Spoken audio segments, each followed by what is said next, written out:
பிஸ்மில்லா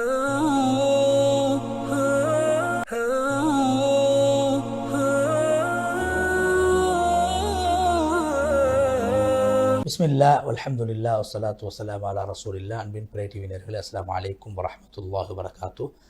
பிரே TV வழங்கும் மனாபில் இஸ்லாம் நிகழ்ச்சியூடாக நாங்கள் இணைந்திருக்கின்றோம். இஸ்லாமிய புனித ஸ்தலங்கள் நிகழ்த்தப்படுகின்ற ஹுத்பாக்களை தமிழ் மொழியில் மொழிபெயர்த்து வழங்குகின்ற இந்த நிகழ்ச்சியை பிரே டிவி நேயர்களுக்கு பல வருட காலங்களாக வழங்கி வருகிறது.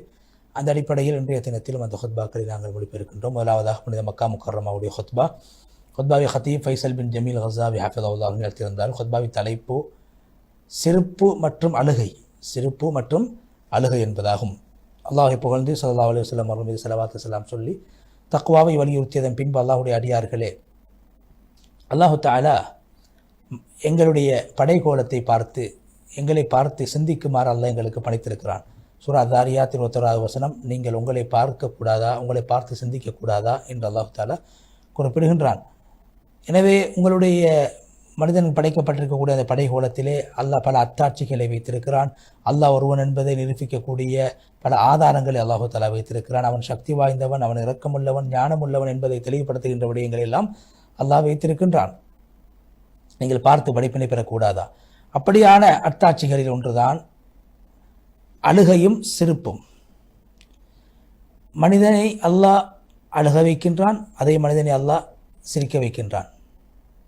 மனிதனுடைய இயல்பாக அல்லாஹு தஆலா அதை ஆக்கி வைத்திருக்கிறான். குர்ஆனில் சூரா அன்-நஜ்ம் 43வது வசனத்தில் அல்லாஹ் சொல்கிறான், அவன் உங்களை சிரிக்க வைக்கின்றான், இன்னும் அவனே உங்களை அழச் செய்கின்றான். அல்லாஹு தஆலா தன்னுடைய அடியார்களிலே அல்லாஹ் சிரிப்பையும் அழுகையும் வைத்து படைத்திருக்கின்றான். மனிதனுக்கு அழுகை ஏற்படுத்தக்கூடிய விடயங்களையும் அல்லாஹ் தான் ஏற்பாடு செய்து வைத்திருக்கிறான். மனிதனை அழ வைக்கின்ற விடயங்களையும் அல்லாஹ் மனிதனுக்கு உலகத்திலே ஏற்படுத்தி கொடுக்கின்றான். இரண்டையும் அல்லாஹ் தான் கொண்டு வருகிறான். ஒன்று கொண்டு முரணான இரண்டு விடயங்கள், ஆனால் அல்லாஹ் அந்த இரண்டு விடயங்களை மனிதன் மூலமாக அல்லாஹ் செய்ய வைக்கின்றான். அல்லாஹு தஆலா எல்லா விடயங்களின் மீது சக்தி படைத்தவனாக இருக்கின்றான். அல்லாஹ் அதாவது மாற்றமான இரண்டு விடயங்களையும் படைப்பதற்கு அல்லாஹ் சக்தி வாய்ந்தவனாக இருக்கின்றான். எனவே குர்ஆனுடைய அந்த வசனம், ஒரு அடியான் செய்கின்ற அனைத்து விடயங்களும் அல்லாஹ்வுடைய நாட்டத்தின் பிரகாரமே நடக்கின்றது. அது அழுகையாக இருந்தாலும் சரி, சிரிப்பாக இருந்தாலும் சரி, அல்லாஹு தஆலா மனிதர்களுடைய நிலைமையை மிக அறிந்தவனாக இருக்கின்றான். அதே போன்று மனிதர்களுடைய விடயங்களை அல்லாஹ் மனிதனுடைய சகல நிலைமைகளையும் அல்லாஹ் படைத்து அதை அல்லாஹ் உருவாக்கி கொண்டிருக்கின்றான். மனிதனுடைய உள்ளத்திலே சிரிப்பை ஏற்படுத்தக்கூடிய விடயங்களையும் அழுகை ஏற்படுத்தக்கூடிய விடயங்களையும் அல்லாஹ் தான் போட்டுக் கொண்டிருக்கின்றான். அழக்கூடிய காரணங்கள், அதே போன்று சிரிப்பு சந்தோஷத்துக்குரிய காரணங்கள் எல்லாம் அல்லாஹ் தான் படைத்து வைத்திருக்கின்றான். யாருக்கும் தெரியாது நான் எப்போது சிரிப்பேன், எப்போது அழுவேன், எப்போது எனக்கு அழுகை வரும், எப்போது சிரிப்பு வரும் என்று யாருக்கும் தெரியாது. அல்லாஹ் அதை மறைத்து அல்லாஹ் சந்தோஷமான கவலையான விடயங்களை ஏற்படுத்தி சிரிப்பையும் அழுகையும் அல்லாஹ் உலகத்திலே உருவாக்கி கொண்டிருக்கிறான். ரசூல் ஸல்லல்லாஹு அலைஹி வஸல்லம் அவர்கள் ஃபாத்திமா நாயகி நபி ஸல்லல்லாஹு அலைஹி வஸல்லம் மகளை அழைத்து நபி ஸல்லல்லாஹு அலைஹி வஸல்லம் அவர்களுடைய அந்த சக்கராத்துடைய கடைசி நேரத்திலே மகளை அழைத்தார்கள். அழைத்து மகள் ஃபாத்திமாவோடு ஒரு ரகசிய வார்த்தையை பேசினார்கள். அப்போது ஃபாத்திமா ரலியல்லாஹு தஆலா அன்ஹா அவர் அழுதார்கள். பிறகு நபி ஸல்லல்லாஹு அலைஹி வஸல்லம் அவர்கள் ஃபாத்திமாவை அழைத்து இன்னும் ஒரு விடயத்தை ரகசியமாக சொன்னார்கள். ஃபாத்திமா ரலியல்லாஹு தஆலா அன்ஹா அவர்கள் சிரித்தார்கள். நபி ஸல்லல்லாஹு அலைஹி வஸல்லம் மரணித்ததற்கு பின்னால் ஆயிஷா ரலியல்லாஹு தஆலா அன்ஹா அவர்கள் ஃபாத்திமா ரலியல்லாஹு தஆலா அன்ஹா இடத்திலே கேட்டார்கள், நீங்கள் நபி ஸல்லல்லாஹு அலைஹி வஸல்லம் அவர்கள் காதுக்குள்ளார் ஒரு விடயத்தை சொன்ன போது நீங்கள் அழுதீர்கள், பிறகு இன்னொரு விடயத்தை சொன்ன போது நீங்கள் சிரித்தீர்கள், என்ன காரணம் என்று கேட்டபோது ஃபாத்திமா ரலியல்லாஹு தஆலா அன்ஹா அவர்கள் சொன்னார்கள், நபி ஸல்லல்லாஹு அலைஹி வஸல்லம் அவங்க முதலாவது தடவை இடத்தில் சொன்னார்கள், நான் மௌத்தாக போகிறேன், எனது மரணம் நெருங்கி இருக்கிறது என்று சொன்னார்கள். அப்போது எனக்கு கவலை ஏற்பட்டு அழுதேன். பிறகு என்னை அழைத்து சொன்னார்கள், என்னுடைய மௌத்துக்கு பின்னால் முதலாவதாக என்னுடைய குடும்பத்திலிருந்து என்னை முதலாவது சந்திக்கக்கூடிய பெண் நீதான் என்று சொன்னார்கள். அதை நான் கேட்டு மகிழ்ச்சி அடைந்தேன், சிரித்தேன் என்று ஃபாத்திமா ரலியல்லாஹு தஆலா அன்ஹா அவர்கள் குறிப்பிட்டார்கள். அல்லாஹ்வுடைய அடியார்களே, நபி ஸல்லல்லாஹு அலைஹி வஸல்லம் அவர்கள் மிக சிறந்த முன்மாதிரியாக உலகத்திலே வாழ்ந்திருக்கிறார்கள். எல்லா நிலைமைகளுக்கும் நபி ஸல்லல்லாஹு அலைஹி வஸல்லம் வழிகாட்டியிருக்கிறார்கள். அந்த அப்படியான நிலைமைகள் ஒன்றுதான் சிரிப்பு, அழுகை. நபி ஸல்லல்லாஹு அலைஹி வஸல்லம் அவருடைய அந்த பண்புகளை, நபி அவருடைய தன்மைகளை உலமாக்கள் எங்களுக்கு தெளிவுபடுத்தியிருக்கிறார்கள். நபி ஸல்லல்லாஹு அலைஹி வஸல்லம் சிரிப்பு எப்படிப்பட்டது என்றால், இப்னு கய்யிம் ரஹ்மத்துல்லாஹி அலைஹி அவர்கள் சொல்கிறார், நபி ஸல்லல்லாஹு அலைஹி வஸல்லம் சிரிப்பு, நபி ஸல்லல்லாஹு அலைஹி வஸல்லம் அவர்கள் எப்போது சிரிப்பதாக இருந்தாலும் புன்முறுவல் பூப்பார்கள், வெடி சிரிப்பு சிரிக்க மாட்டார்கள். எப்போதும் புன்னகை பூத்தவர்களாக இருப்பார்கள். அவர்கள் மிகவும் சிரிப்பதாக இருந்தால் அவருடைய அந்த கடைவாய் பற்கள் தென்படும் அளவுக்கு சிரிப்பார்கள். அதே போல் நபி ஸல்லல்லாஹு அலைஹி வஸல்லம் அவர்கள் மக்கள் எப்படியான விடயங்களை பார்த்து சிரிப்பார்களோ அப்படியான விடயங்களை பார்த்து சிரிக்கக்கூடியவர்களாக நபி ஸல்லல்லாஹு அலைஹி வஸல்லம் அவர்கள் காணப்பட்டிருக்கிறார்கள். நபி ஸல்லல்லாஹு அலைஹி வஸல்லம் அவர்கள் அதே போன்று மக்கள் எந்த விடயங்களை பார்த்து ஆச்சரியப்படுவார்கள் அந்த அப்படியான விடயங்களை பார்த்து நபி ஸல்லல்லாஹு அலைஹி வஸல்லம் அவர்கள் ஆச்சரியப்படக்கூடியவர்களாக இருப்பார்கள் என்ற விடயத்தை சொல்லிவிட்டு, நாங்கள் சிரிக்கின்ற போது உண்மையிலே நாங்கள் கடைபிடிக்க வேண்டிய சில விடயங்களை கத்தீப் அவர்கள் ஞாபகப்படுத்தினார். முதலாவது, மக்களை சிரிக்க வைப்பதற்காக வேண்டி பொய் பேசக்கூடாது. நபி ஸல்லல்லாஹு அலைஹி வஸல்லம் அவர்கள் எச்சரித்திருக்கிறார். சொன்னார் நபி ஸல்லல்லாஹு அலைஹி வஸல்லம் அவர்கள், யார் மக்களை சிரிப்போட்டுவதற்காக வேண்டி பொய் கதைகளை சொல்லி மக்களை சிரிப்பு காட்டுவார்களோ அவர்களுக்கு கேடு உண்டாகட்டும் என்று நபி ஸல்லல்லாஹு அலைஹி வஸல்லம் அவர்கள் சொன்னார்கள். அதே போன்று அதிகமாக சிரிக்கக்கூடாது. நபி ஸல்லல்லாஹு அலைஹி வஸல்லம் அவர்கள் சொன்னார்கள், நீ அதிகமாக சிரிக்கக்கூடாது. அதிகமாக சிரிப்பது என்பது உள்ளத்தை மரணிக்க செய்துவிடும் என்று நபி ஸல்லல்லாஹு அலைஹி வஸல்லம் அவர்கள் குறிப்பிட்டார்கள். அடுத்த விடயம், சில சிரிப்புக்கள் பழிக்கப்படக்கூடியதாகவும் வெறுக்கப்பட்டதாகவும் இருக்கின்றன. ஒரு பாவமான விடயத்தை கேட்டு சிரிக்கக்கூடாது, பாவமான விடயத்தை பார்த்து சிரிக்கக்கூடாது. அதே போன்று இன்னொரு மனிதனுக்கு ஏற்படக்கூடிய சந்தோஷத்தை, ஏற்படக்கூடிய சிரமத்தை பார்த்து சந்தோஷம் அடையக்கூடாது. இன்னொரு மனிதனுக்கு ஏற்பட்ட சோதனையை வைத்து அந்த மனிதனை குத்தி காட்டக்கூடாது. ஏழ்மை, நோய், அதே போன்று சேதங்கள் உடம்பிலே ஏற்படுகின்ற போதெல்லாம் அதை பார்த்து நாங்கள் சிரிக்கக்கூடாது, கவலைப்பட வேண்டும். இன்னும் ஒருவர் சருகி விழுகின்ற போது அவரை பார்த்து நாங்கள் சந்தோஷப்படக்கூடாது. இன்னும் ஒருவர் தவறு செய்வதை பார்த்து நாங்கள் சந்தோஷப்படக்கூடாது. இன்னும் ஒருவர் பாவம் செய்வதை பார்த்து நாங்கள் சந்தோஷப்படக்கூடாது, சிரிக்கக்கூடாது. மாறாக அவருக்கு நாங்கள் உபதேசிக்க வேண்டும், அவருக்காக துவா செய்ய வேண்டும், அல்லாஹ் அவருக்கு ஹிதாயத் கொடுக்க வேண்டும் என்று அல்லாஹ் இடத்தில் நாங்கள் மன்றாட வேண்டும். அதே போன்று எப்போதுமே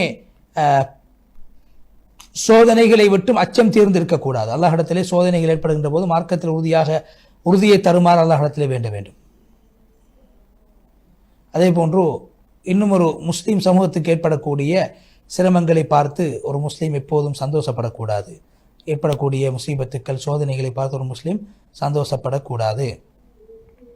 அந்த முஸ்லீம்களுக்கு அல்லாஹ் வெற்றியை கொடுக்க வேண்டும், பாதுகாப்பை கொடுக்க வேண்டும், சுபிச்சத்தை கொடுக்க வேண்டும், விமோசனத்தை கொடுக்க வேண்டும் என்று அல்லாஹ் இடத்திலே துவா செய்ய வேண்டும். அவருக்கு ஆஃபியத்தை கொடுக்க வேண்டும் என்று அல்லாஹ் இடத்திலே மன்றாட வேண்டும் என்று சொல்லிவிட்டு, அல்லாஹ்வுடைய அடியார்களே, பழிக்கப்படக்கூடிய சிறப்புகளில் ஒன்றுதான் ஒரு முஸ்லீம் இன்னொரு மனிதனை பரிகாசம் செய்து பரிகாசம் செய்வது. பரிகாசத்துக்காக வேண்டிய ஒரு முஸ்லீம் இன்னொரு முஸ்லீமை பார்த்து சிரிப்பது. அதே போன்று அல்லாஹ்வை கேவலப்படுத்துவது, அல்லாஹ்வுடைய அத்தாட்சிகளை, அல்லாஹ்வுடைய தூதரை கேவலப்படுத்துவதற்காக வேண்டி சிரிப்பது. இவைகள் அனைத்தும் பழிக்கப்படக்கூடிய வெறுக்கப்பட்ட சிரிப்புகளாகும். அல்லாஹ்வுடைய விடயத்தை பார்த்து சிரிப்பது, மார்க்க விடயங்களை பரிகாசமாக எடுப்பது, அது இறை நிராகரிப்பின் பால் மனிதனை இட்டுச் செல்லும். நபி ஸல்லல்லாஹு அலைஹி வஸல்லம் அவர்கள் சொன்னார்கள், அல்லாஹ் தஆலா சொல்கிறான், உலகத்திலே காஃபிர்கள், இறை நிராகரிப்பாளர்கள் முஃமின்களை பார்த்து சிரிப்பார்கள் பரிகாசத்துக்காக வேண்டி. அல்லாஹ் குர்ஆனில் சொல்கிறான், சூரா அல்-முத்தஃபிஃபீன் 29வது வசனத்திலே. அதே போன்று அப்படி உலகத்திலே முஸ்லீம்களை பார்த்து பரிகாசத்துக்காக சிரிக்கக்கூடியவர்களை பார்த்து மறுமையிலே முஃமின்கள் அந்த காஃபிர்களை பார்த்து சிரிப்பார்கள். சூரா அல்-முத்தஃபிஃபீன் 34வது வசனம். அல்லாஹ்வுடைய அடியார்களே, நபி ஸல்லல்லாஹு அலைஹி வஸல்லம் அழுகை சுப்ஹானல்லாஹ், இப்னு கைம் ரஹ்மத்துல்லாஹி அலைஹி அவர்கள் வர்ணிக்கிறார்கள். நபி ஸல்லல்லாஹு அலைஹி வஸல்லம் அவர்களுடைய அந்த சிரிப்பை பற்றி சொல்கின்ற போது, வெடிசிரிப்பு போட்டு நபி அவங்க சிரிக்க மாட்டாங்க, வெடிசிரிப்பு சிரிக்க மாட்டார்கள். நபி ஸல்லல்லாஹு அலைஹி அழுகின்ற போதும் கண்ணிலிருந்து கண்ணீர் வடியும், நெஞ்சிலிருந்து ஒரு வகையான சத்தம் ஏற்படும். நபி ஸல்லல்லாஹு அலைஹி வஸல்லம் அவர்கள் மரணித்தவர்களுக்காக வேண்டி அல்லாஹ் ரஹ்மத் செய்ய வேண்டும் என்று அழுதிருக்கிறார்கள். சில சந்தர்ப்பத்தில் இந்த உம்மத்தை நினைத்து நபி ஸல்லல்லாஹு அலைஹி வஸல்லம் அழுதிருக்கிறார். சில சந்தர்ப்பத்தில் அல்லாஹ்வை நினைத்து நபி ஸல்லல்லாஹு அலைஹி வஸல்லம் அழுதிருக்கிறார். சில சந்தர்ப்பத்தில் குர்ஆன் ஓதப்படுகின்ற போது அழுதிருக்கிறார்கள். பயம் கலந்த அழுகையாக நபி ஸல்லல்லாஹு அலைஹி வஸல்லம் அழுகை இருந்தது. அல்லாஹ்வுடைய அடியார்களே, அழுவதற்கு சில காரணங்கள் உள்ளன. அப்படியான காரணங்கள் ஒன்றுதான் கவலை, துக்கம், சஞ்சலம். அதே போன்று சிரிப்பதற்கும் சில காரணங்கள் உள்ளன, சந்தோஷம், மகிழ்ச்சி, இது போன்ற விடயங்கள். என்றாலும் அழுகைகளிலாக சிறந்த அழுகை அல்லாஹ் குர்ஆனில் சொல்லக்கூடிய சில அடியார்களுடைய அழுகை. சூரா மரியம் 58 வசனத்தில் சொல்கிறான், அவர்களுக்கு அல்லாஹ்வுடைய அத்தாட்சியில் ஓதி காட்டப்பட்டால் அவர்கள் கீழே விழுந்து சுஜூதிலே விழுந்து அழுவார்கள். அதே போல் நபி ஸல்லல்லாஹு அலைஹி வஸல்லம் சொன்னார், 2 கண்களில் நரகம் தீண்ட மாட்டாது. அதில் ஒரு கண் அல்லாஹ்வை நினைத்து அழுத கண், மற்ற கண் அல்லாஹ்வுடைய பாதையில் பாதுகாப்பில் ஈடுபட்ட கண். அதே போன்று சொர்க்கத்துடைய நிலை, அதாவது அர்ஷுடைய நிலை பெறக்கூடிய 7 கூட்டத்தில் ஒருவர் தான் அல்லாஹ்வை தனிமையில் நினைத்து கண்ணீர் வடித்தவர். முன்னோர்கள், எங்களுடைய மூதாதையர்கள், நல்லவர்கள், அவர்கள் நல்ல நோக்கங்களுக்காக வேண்டி அழுதிருக்கிறார்கள். ஆயிஷா ரலியல்லாஹு தஆலா அன்ஹா, நபி ஸல்லல்லாஹு அலைஹி வஸல்லம் அவர்கள் ஒரு நாள் இரவு தொழுதார்கள், அழுது கொண்டே இருந்தார். எதுவரைக்கும் அழுதார்கள்? தன்னுடைய நெஞ்சி நலையும் அளவுக்கு மீண்டும் அழுதார்கள். எதுவரைக்கும் தாடி நலையும் அளவுக்கு மீண்டும் அழுதார்கள். அந்த அவர்கள் இருந்த இடம் அப்படியே, நிலம் அப்படியே நலைந்து போகின்ற அளவுக்கு நபி ஸல்லல்லாஹு அலைஹி வஸல்லம் அவர்கள் அழுதிருக்கிறார்கள். பிலால் ரலியல்லாஹு தஆலா அன்ஹு, யா ரசூலல்லாஹ், தொழுகையுடைய நேரம் வந்துவிட்டது என்று அழைக்க வந்தபோது நபி ஸல்லல்லாஹு அலைஹி வஸல்லம் அவர்கள் அழுது கொண்டிருந்தார்கள். கேட்டார்கள், யா ரசூலல்லாஹ், அல்லாஹ் உங்களுடைய முந்திய பிந்திய பாவங்களை மன்னித்திருக்கும் நிலைமையில் நீங்கள் அழ வேண்டுமா என்று கேட்டபோது நபி ஸல்லல்லாஹு அலைஹி வஸல்லம் சொன்னார்கள், நான் நன்றி உள்ள அடியானாக இருக்கக்கூடாதா? எனவே நேற்றிரவு எனக்கு ஒரு ஆயத் இறங்கியது. அந்த ஆயத்தை யாரெல்லாம் ஓதி சிந்திக்கவில்லையோ அவர்களுக்கு கேடு உண்டாகட்டும். அதான் சூரா ஆல இம்ரான் 190வது வசனம். வானங்களையும் பூமிகளையும் படைத்திருப்பதிலும் இரவு பகல் மாறி மாறி வருவதிலும் அதே போன்று இவ்வாறான விடயங்களில் அறிவாளிகளுக்கு படிப்பினை இருக்கிறது. அபூ ஹுரைரா ரலியல்லாஹு தஆலா அன்ஹு அவர்கள் தன்னுடைய சக்கராத்துடைய நேரத்தில் அழுதார்கள். கேட்கப்பட்டது, ஏன் அழுகிறீர்கள்? சொன்னார்கள், நான் இந்த உலகத்தை விட்டு பிரிந்து செல்வதற்காக அழவில்லை. நான் அழுவதெல்லாம் நான் செல்கின்ற பிரயாணம் மிக தூரமானது. ஆனால் நான் எடுத்திருக்கக்கூடிய கட்டுச்சாதகமும் மிக குறைவானது. நான் சொர்க்கத்துக்கு நரகத்துக்கு இடையில் நிறுத்தப்பட்டால் நான் சொர்க்கத்துக்கு செல்வேனா நரகத்துக்கு செல்வேனா என்று எனக்கு தெரியாது என்று நான் அழுகிறேன் என்று அபூ ஹுரைரா ரலியல்லாஹு தஆலா சொன்னார்கள். சுஹ்ரி ரஹ்மத்துல்லாஹி அலைஹி அவர்கள் சொல்கிறார், நான் அனஸ் இப்னு மாலிக் ரலியல்லாஹு தஆலா அவர்கள் திமஷ்கில் இருக்கும்போது சென்றேன். அப்போது அனஸ் இப்னு மாலிக் ரலியல்லாஹு தஆலா அழுது கொண்டிருந்தார். நான் கேட்டேன், ஏன் அழுகிறீர்கள் என்று. சொன்னார்கள், நான் இப்போது மார்க்க விடயத்தில் அறிந்திருப்பது தொழுகை மாத்திரம்தான். இந்த தொழுகை கூட இப்போது உதாசீனம் செய்யப்பட்டு கொண்டிருக்கிறதே, தொழுகை நினைத்து நான் அழுகிறேன் என்று சொன்னார்கள். அத்தா அல் ஹிஃபாஃப் ரஹ்மத்துல்லாஹி சொல்கிறார்கள், சுஃபியான் சௌரி ரஹ்மத்துல்லாஹி அவர்களை நான் காணும் போதெல்லாம் அவர்கள் அழுது கொண்டே இருப்பார்கள். நான் கேட்டேன், ஏன் அழுகிறீர்கள் என்று. சொன்னார்கள், நான் அல்லாஹ்வுடைய ஏட்டிலே ஒரு நரகவாதியாக இருப்பேனோ என்று நான் பயந்து அழுகிறேன் என்று சொன்னார்கள். ஆமிர் இப்னு அப்துல் கைஸ் ரஹ்மத்துல்லாஹி அவர்களுக்கு மரணம் ஏற்பட்ட போது அழுதார்கள். கேட்கப்பட்டது, ஏன் அழுகிறீர்கள்? சொன்னார்கள், நான் மரணத்தை பயந்து அழவில்லை, உலகத்தின் மீது ஆசை கொண்டு அழவில்லை. நான் அழுவதெல்லாம் எனக்கு அதாவது கடும் உஷ்ணமான நேரத்திலே நோன்பு பிடிக்க கிடைக்கவில்லை என்பதை நினைத்துத்தான். குளிரான காலத்தில் நின்று வணங்கக்கூடிய சந்தர்ப்பம் எனக்கு கிடைக்கவில்லையே, அந்த சந்தர்ப்பம் இல்லாமல் போய்விடுகிறதே, அதை நினைத்து தான் நான் அழுகிறேன் என்று சொன்னார்கள். ஜாஃபர் இப்னு சுலைமான் ரஹ்மத்துல்லாஹி அவர் சொல்கிறார்கள், நான் அபு தையா என்று சொல்லக்கூடியவரை நோய் விசாரிக்க சென்ற போது அவர்